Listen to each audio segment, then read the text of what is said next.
Hello दोस्तों, आइए दिशा academy में स्वागत है। आज हम पढ़ने चल रहे हैं 22 जुलाई 2024 को जो बजट पास हुआ है उससे संबंधित महत्वपूर्ण बिंदुओं को हम देखने चल रहे हैं।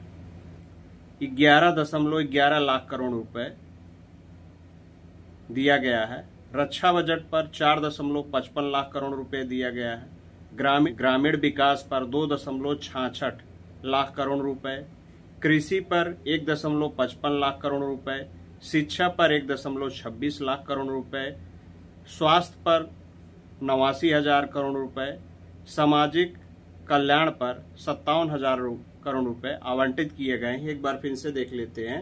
इंफ्रास्ट्रक्चर पर 11.11 लाख करोड़, रक्षा पर 4.55 लाख करोड़, ग्रामीण विकास पर 2.66 लाख करोड़, कृषि पर 1.55 लाख करोड़ रुपए, शिक्षा पर 1.26 लाख करोड़ रुपए जो कि कम है, स्वास्थ्य पर 89,000 करोड़ रुपए पिछली सरकार से कम इसमें किया गया है, और सामाजिक कल्याण पर 57,000 करोड़ रुपए निवेश किए गए हैं। योजना को कितना मिला है? तो मनरेगा को 86,000 करोड़ रुपए मिला है जो पिछली बार से ज्यादा है। सोलर पावर पे 10,000 करोड़ मिला है। एलपीजी और डीबीटी सब्सिडी पर 1,500 करोड़ रुपए मिला है। सेमीकंडक्टर पर 6,903 करोड़ रुपए मिला है। दवा उद्योग के लिए पीएलआई पर 2,143 करोड़ रुपए मिला है। तो अब की बार जान लीजिए, बजट में सबसे ज्यादा मनरेगा को मिला है 86,000 करोड़ रुपए। सोलर पावर को 10,000, ये पूछा नहीं जाएगा। एलपीजी पर डीबीटी 1,500 करोड़ रुपए पूछा जा सकता है, और सेमीकंडक्टर वाला पूछा जा सकता है। 6,903 करोड़ रुपए मिला है। फोकस ऑन मेजर कास्ट, तो किस पे फोकस किया गया है? गरीब फोकस किया गया है, महिला पे फोकस किया गया है, युवा पे फोकस किया गया है, और अन्नदाता किसान पर फोकस किया गया है। तो अब की गरीबी कास्ट की 4 श्रेणियां बनाई गई हैं: गरीब, किसान, महिला और युवा। इन 4 श्रेणियों पर फोकस किया गया है। इसमें आप क्वेश्चन पूछा जा सकता है कितनी श्रेणियों पर फोकस किया है या कौन कौन इसमें शामिल है। तो सीधे जान लीजिए, गरीब है, महिला है, युवा है और अन्नदाता किसान। क्या बताया 24-25 में? E for employment education, M for MSME, P for productivity, L for land, O for opportunities, U for youth, M for middle class, E for energy sector, for new generation reformation, T for technology. इस तरीके से ये लोग employment का अर्थ निकाले हुए हैं। इससे आपका क्वेश्चन पूछा जा सकता है। इसमें लोगों ने मीम बनाकर इनका मजाक लिया है कि अगर आपको सरकार चलाना है तो रोजी रोटी देनी पड़ेगी। तो इस तरीके से नीतीश बाबू और नायडू जी अपना काम कर लिए, जिससे कि जितना जिसको चाहिए था उतना वो ले लिए, और इनको देना पड़ा जो पिछली सरकारों में नहीं था। 2 पंचवर्षीय में ऐसा नहीं था। ये अपने गठबंधन को इतना महत्व नहीं देते थे। चंद्रबाबू नायडू और नीतीश कितने में खुश हुए? तो बिहार को बजट में 59,000 करोड़ रुपए दिया गया, और आंध्र प्रदेश को 15,000 करोड़ रुपए दिया गया। उसके अलावा कहा गया कि हम आपके विकास में सहयोग देते रहेंगे, अर्थात सरकार चलाना है तो सहयोग देना ही पड़ेगा। केंद्रीय बजट 24-25 में किस मंत्रालय को सबसे ज्यादा बजट आवंटित किए गए हैं? तो ऑप्शन भी सही है, रक्षा मंत्रालय को सबसे ज्यादा बजट आवंटित किए गए हैं, जो पूरे बजट का 8% है। ऑप्शन बी सही है। 23 जुलाई 2024 को वित्त मंत्री निर्मला सीतारमण ने मोदी सरकार 3.0 का पहला बजट संसद में पेश किया। कुल 48,21,000 करोड़ रुपए का बजट पेश किया गया। किस मंत्रालय को कितना आवंटित किया गया? तो रक्षा मंत्रालय को 6.21 लाख करोड़ रुपए, सड़क परिवहन राजमार्ग को 2.78 लाख करोड़ रुपए, ग्रामीण विकास मंत्रालय को 2.65 लाख करोड़ रुपए, और रक्षा मंत्रालय को 2.33 लाख करोड़ रुपए आवंटित किए गए। अब इसमें रक्षा मंत्रालय पूछ सकता है, तो इसमें 8% बजट का 8% टोटल इन्हें आवंटन में मिला, जो कि सेक्टर को देखते हुए काफ़ी महत्वपूर्ण है। बजट 2024-25 के अनुसार कितने लाख रुपए की आय तक कोई भी टैक्स नहीं होगा? तो 3 लाख रुपए की आय तक कोई टैक्स नहीं होगा, इसमें कोई बदलाव नहीं हुआ है, पिछला ही रिजल्ट है ये। बजट 2024-25 के अनुसार 3 से 7 लाख रुपए तक की आय पर कितने % टैक्स लगेगा? तो 5% टैक्स लगेगा। पिछली बार 3 से 6 था, अब की बार 1 लाख रुपया बढ़ा दिए हैं। तो टैक्स स्लैब देख लेते हैं। 0 से 3 लाख रुपया 0, 3 से 7 लाख रुपया 5%, 7 से 10 लाख रुपया 10%, 10 से 12 लाख रुपया 15%, 12 से 15 लाख रुपए पिछली बार 15% था, अब की बार 20% कर दिए गए हैं, और 15 लाख उससे अधिक 30% टैक्स का प्रावधान किया गया है। बजट 2024-25 में स्टार्टअप के लिए लगने वाले एंजल टैक्स को खत्म करने की घोषणा की गई। एंजल टैक्स को कब लागू किया गया था? 2012 में इसे लागू किया गया था, जो कि महत्वपूर्ण बिंदु है। बजट 2024 में कृषि और उससे संबंधित क्षेत्र के लिए कितने रुपए आवंटित किए गए हैं? 1.52 लाख करोड़ रुपए आवंटित किए गए हैं। इसमें नई किस्म के बीजों पर विशेष ध्यान दिया गया है। उच्च शिक्षा के लिए विद्यार्थियों को कितने रुपए तक का लोन प्रदान किया जाएगा? ये ऐसा लोन है कि आप बैंक के पास अगर लेने जाएंगे तो डांट के भगा देगा कि वह 10 लाख रुपए तक का लोन शिक्षा पर ले सकता है। शिक्षा, रोजगार और कौशल के लिए बजट 2024 में कितने रुपए आवंटित किए गए हैं?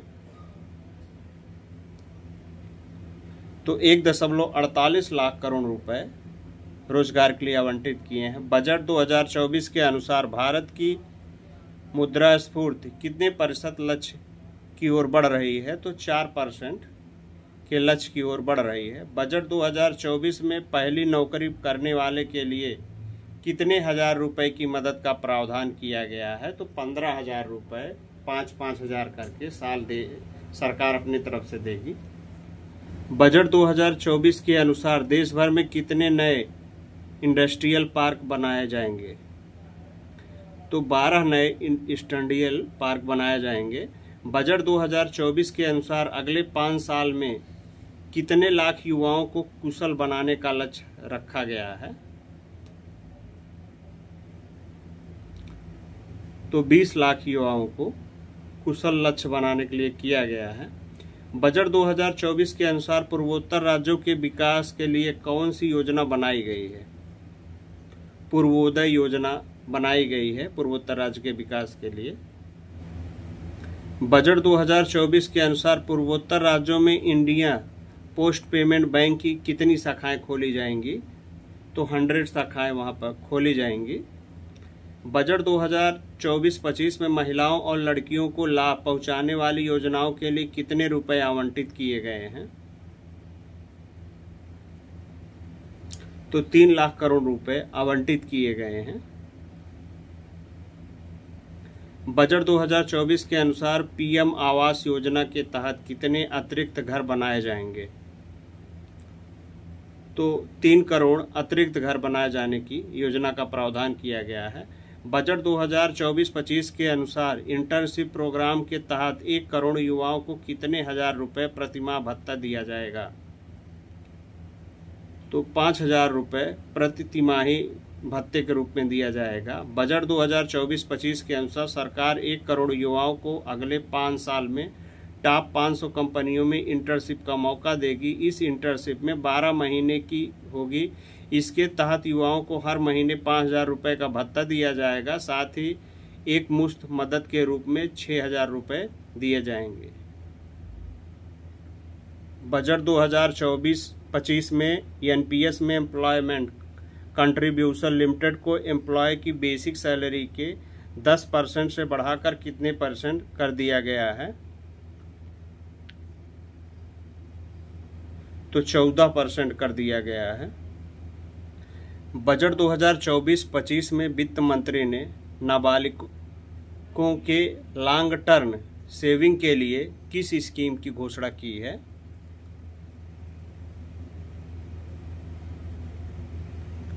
एनपीएस वात्सल्य स्कीम योजना का शुभारंभ किया है। बजट 24-25 में बिहार के विभिन्न सड़क परियोजनाओं के लिए कितने करोड़ रुपए का प्रस्ताव किया गया है? तो 26,000 करोड़ रुपए के योजना का प्रावधान किया गया है। नीतीश जी इसमें बाजी मार ले गए हैं। बजट 2024-25 में कितने राज्यों में नए किसान क्रेडिट कार्ड जारी किए जाएंगे? तो 5 राज्यों में नए किसान क्रेडिट कार्ड जारी किए जाएंगे। पीएम मुद्रा लोन योजना में मिलने वाले रकम को 10 लाख से बढ़ाकर कितने कर दिया गया है? तो 20 लाख कर दिया गया है। बजट 2024 के अनुसार कितने करोड़ घरों को पीएम सूर्य घर मुफ्त बिजली योजना के तहत हर महीने 300 यूनिट बिजली फ्री दी जाएगी? 1 करोड़ ग्राहकों को दिया जाएगा। बजट 2024-25 में सोना और चांदी के गहनों पर कस्टम ड्यूटी कितनी % कम कर दी गई है? तो 6% घटा दी गई है। बजट 2024-25 के अनुसार महाबोधि और विष्णुपद कॉरिडोर का किस राज्य में विकास किया जाएगा? तो बिहार में किया जाएगा यह विकास। ऑप्शन ए सही है।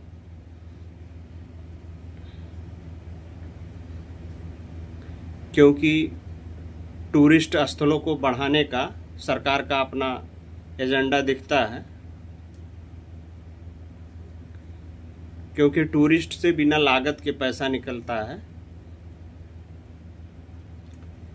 बजट 2024-25 में पीएम अर्बन हाउस प्लान के लिए कितने रुपए आवंटित किए गए हैं?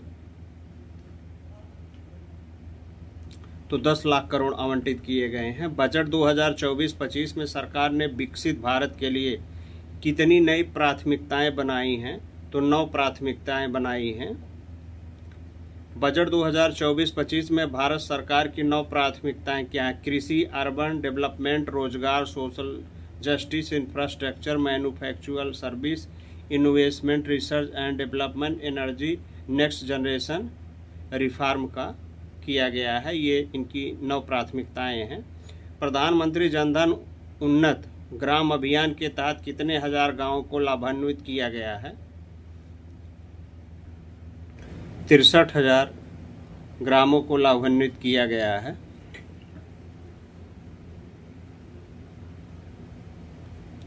बजट 24-25 के अनुसार खरीफ फसलों के लिए डिजिटल सर्वेक्षण कितने जिलों का किया गया है? 400 जिलों का डिजिटल प्रशिक्षण किया गया है।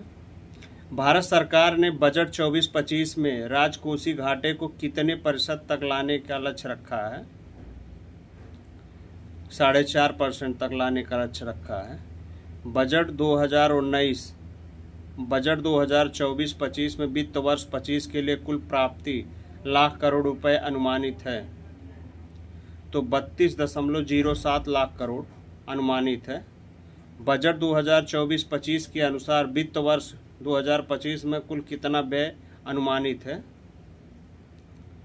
तो 48.21 लाख करोड़ अनुमानित है।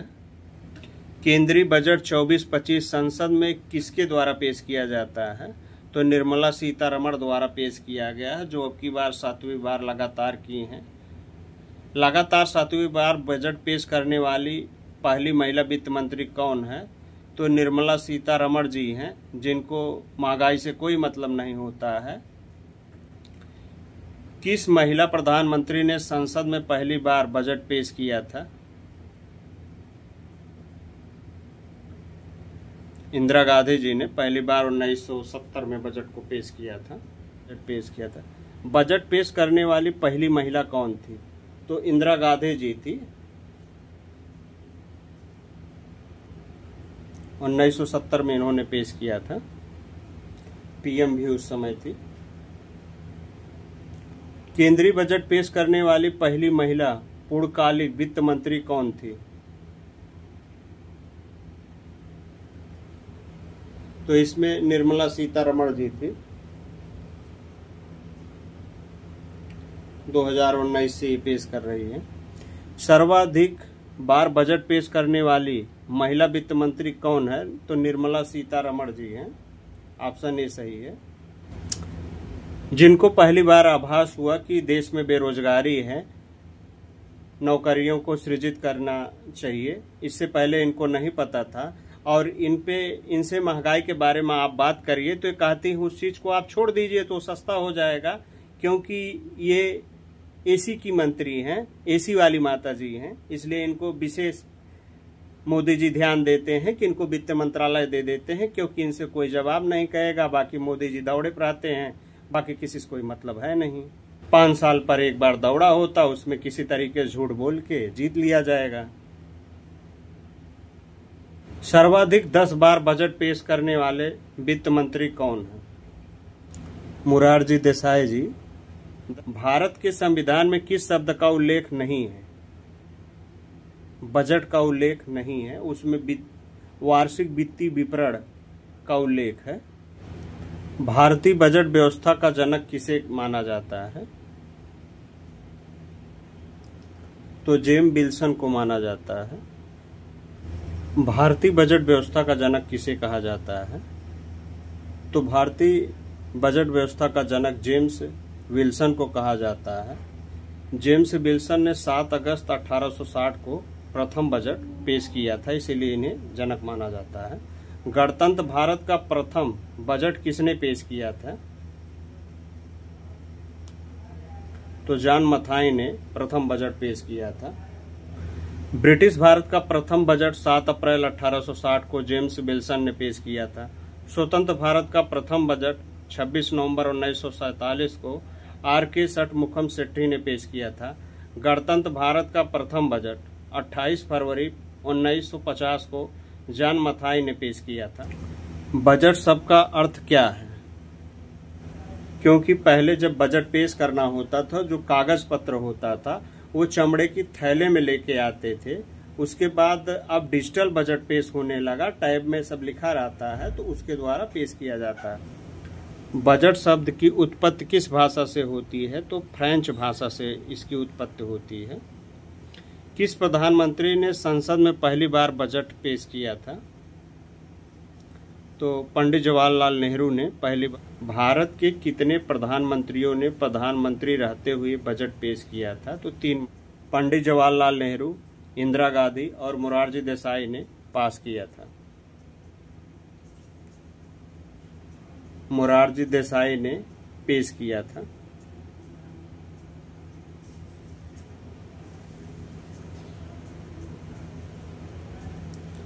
अपने जन्मदिन पर 2 बार बजट पेश करने वाले देश के एकमात्र वित्त मंत्री कौन है?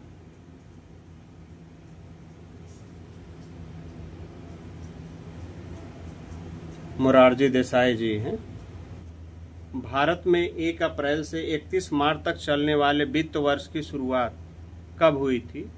तो 1867 से यह प्रचलन चलता चला आ रहा है। साल 2017 से पहले बजट कब पेश किया जाता था? तो फरवरी के आखिरी कामकाजी दिन को देखकर पेश किया जाता था, जो ऑप्शन बी सही है। वर्ष 2000 तक अंग्रेजी परंपरा के हिसाब से बजट शाम 5 बजे पेश किया जाता था, पर इस परंपरा को किसने समाप्त किया?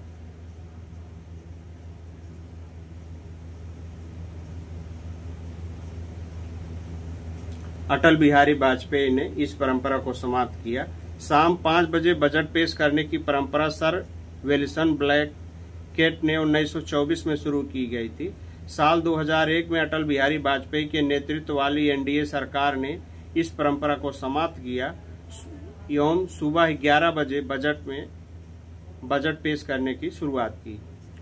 पहली बार सुबह 11 बजे बजट किसके द्वारा पेश किया गया था? तो यशवंत सिन्हा द्वारा पेश किया गया था। अंतरिम बजट को और किस नाम से जाना जाता है, तो वोट ऑन अकाउंट बजट या मिनी बजट के नाम से जाना जाता है, तो ऑप्शन सी सही है। भारत के इतिहास में पहली बार पेपरलेस बजट कब पेश किया गया था? 2021 में पेश किया गया था निर्मला सीतारमण द्वारा। सबसे लंबा बजट भाषण देने का रिकॉर्ड किसके नाम है? सीतारमण 2020-21 का जब बजट पेश किया गया था 2 घंटे 43 मिनट तक इन्होंने भाषण दिया था, और अब की बार 2 घंटे 23 मिनट तक इन्होंने भाषण दिया। आप लोगों से रिक्वेस्ट है कि हमारे चैनल को लाइक, सब्सक्राइब एवं शेयर करें। जय हिंद, जय भारत।